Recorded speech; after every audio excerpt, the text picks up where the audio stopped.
Order! Order! You are an incorrigible delinquent at times. Behave yourself, man!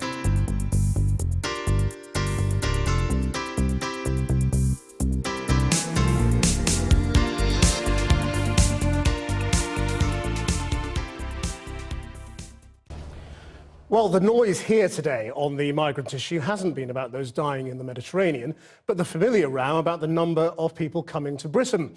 The latest statistics show that net migration here rose to 333,000 last year, more than 3 times the government's stated target figure, and up 20,000 on 2014. Almost 200,000 of those migrants came from other European countries. The figures show that in 2014, more than 8 million of the UK's resident population were born outside the UK. Brexit campaigners said all this proves that immigration is out of control.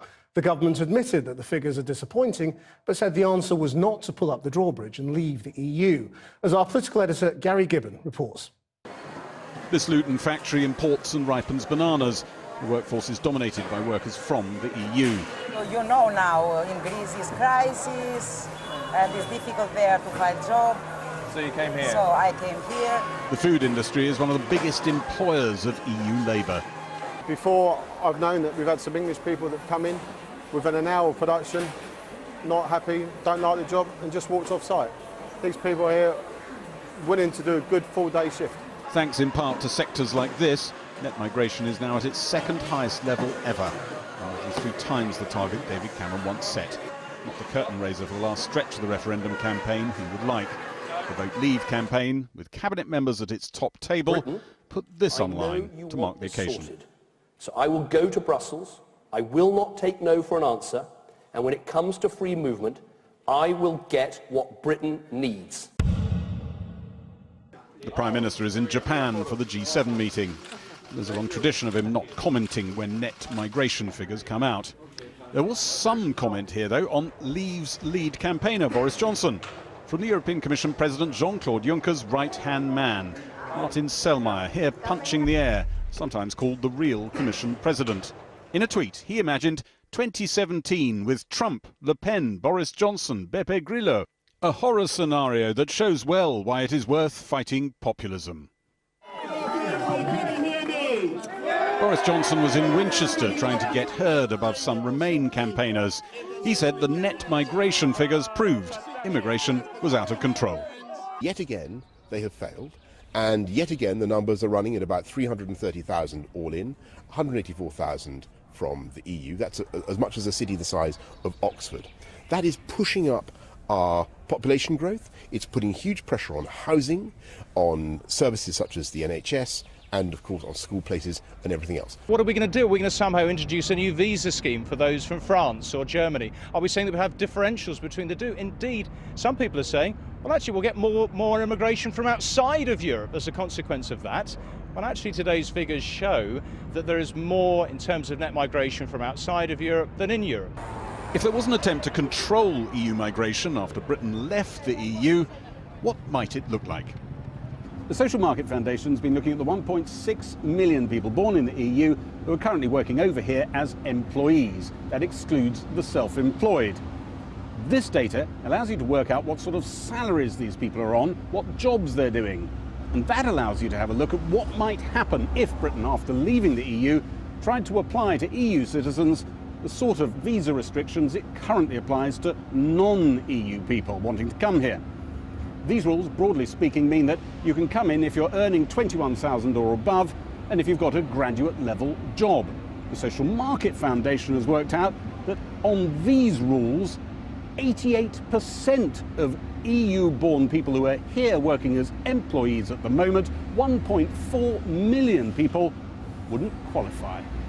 When we look at the current visa policy that applies to non-EU workers at the moment and we apply that to EU workers, we find that 88% of EU workers wouldn't meet those requirements. So if we applied that visa system, a massive disruption for employers. Yes, that's right. In certain sectors. In many sectors. Think about accommodation and food services, 14% there come from the EU.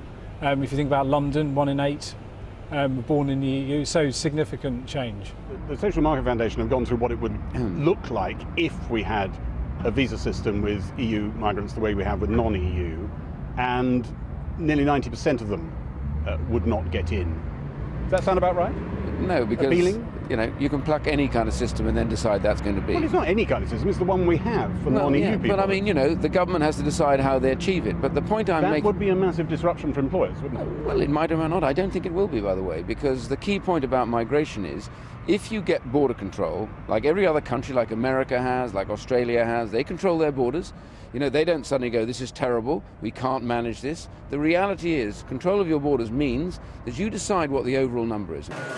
Both sides in the referendum know there's a big appetite amongst a lot of voters for substantially less immigration. Quite how a post-EU Britain would change its immigration policy isn't clear at all. Gary Gibbon reporting. So let's have a look at the statistics. When you analyse the figures, what's the real picture of immigration in Britain? Are EU immigrants taking jobs from British workers? Official figures say that 2.1 million EU nationals work in the UK.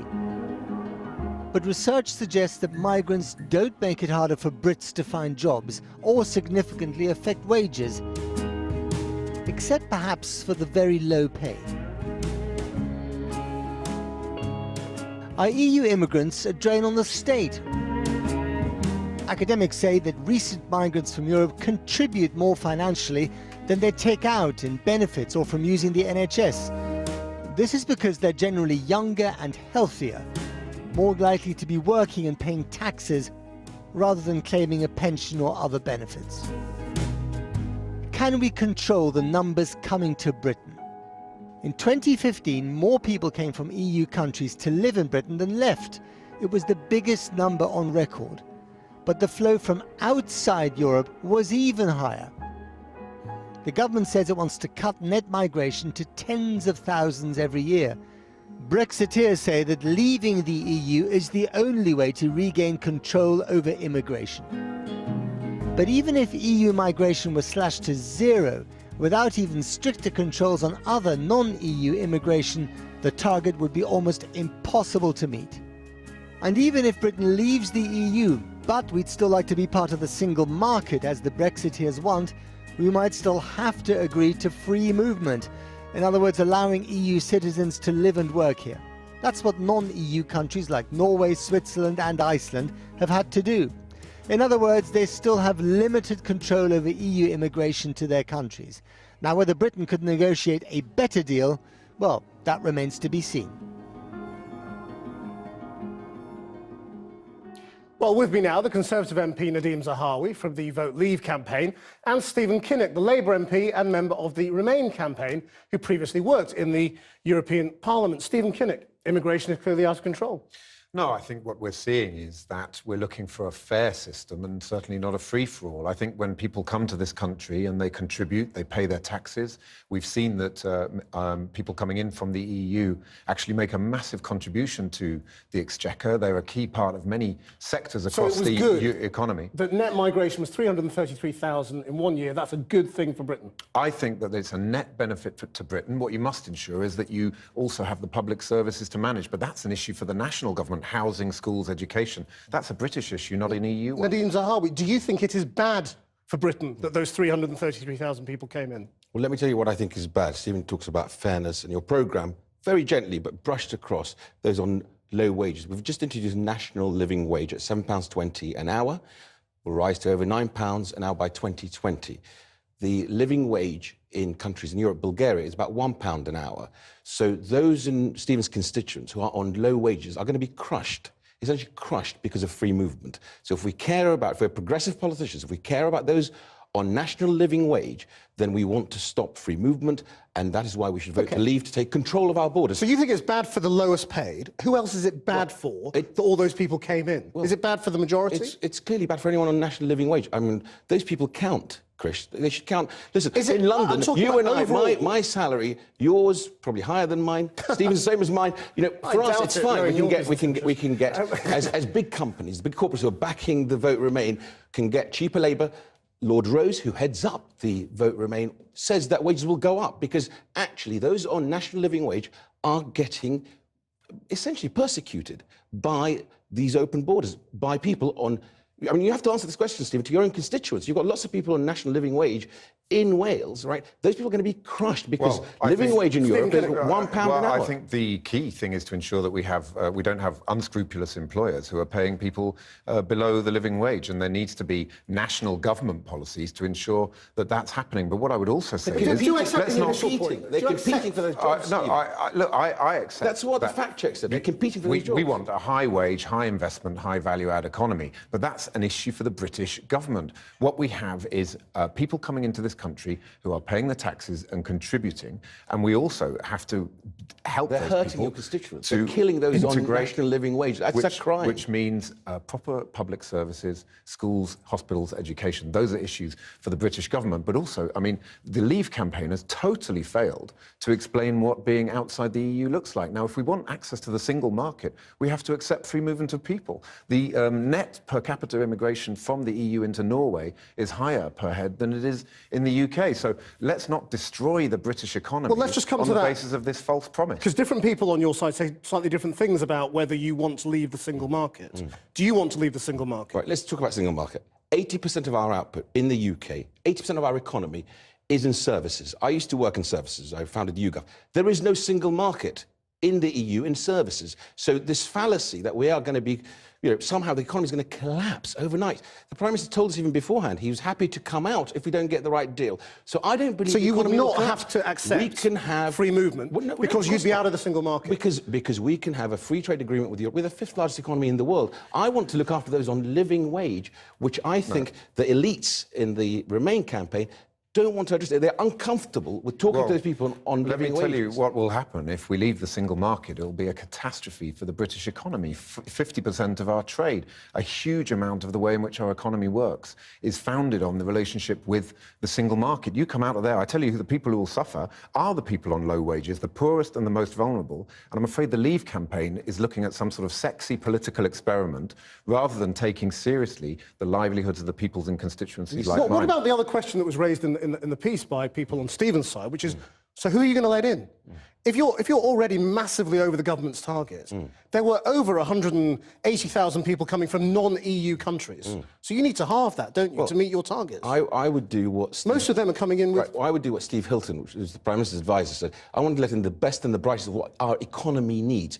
The only way you can do that... Just to be clear, you would halve the number of people from non-EU countries coming into the country, wouldn't you? The government of the day has to decide what's right for the economy.